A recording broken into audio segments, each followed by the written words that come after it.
So let's talk a little bit about migraines. So migraines is one of the biggest health problems, especially for women in the United States. There's so many hours of missed work, and a lot of times people, you have a migraine, it can take you out, for days sometimes. So where do migraines come from? Well, one thing I can guarantee you, it's not an Imitrex deficiency.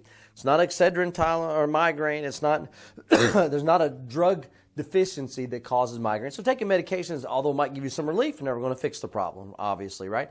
So where do they come from? Well, migraines are caused within your body. How could that possibly be? Well, so the mechanism for migraine is the blood vessels that supply blood to your brain are constricted or closed up, and your body's trying, your heart's beating faster, trying to push more blood to the brain. Well, the blood vessels are small, and they're not opening, so you're trying to push a lot of blood through a small opening, and those blood vessels don't like it. So they get irritated, they get inflamed, they get painful, causing a lot of the headache.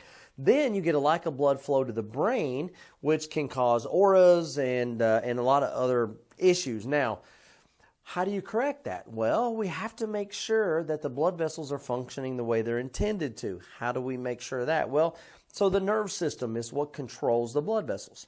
Now, you don't have any nerves that come off of the brain itself, okay? You have 12 cranial nerves that come off the brain stem on each side, and they go back up and innervate the head, face, and neck. Well, here's a model of what that looks like. So here's the head. Here's the first bone and the second bone in the neck. The brain is here, obviously, and the brain stem comes down to the bottom of the second bone, then the spinal cord the rest of the way down.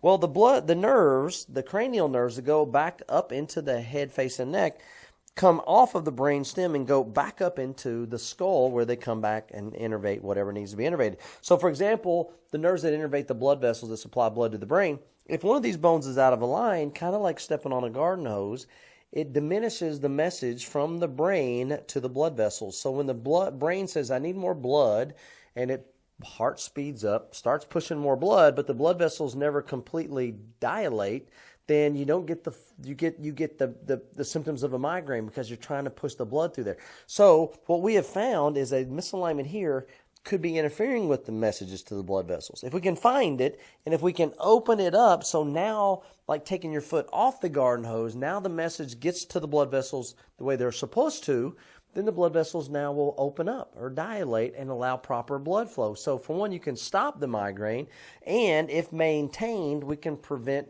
future migraines.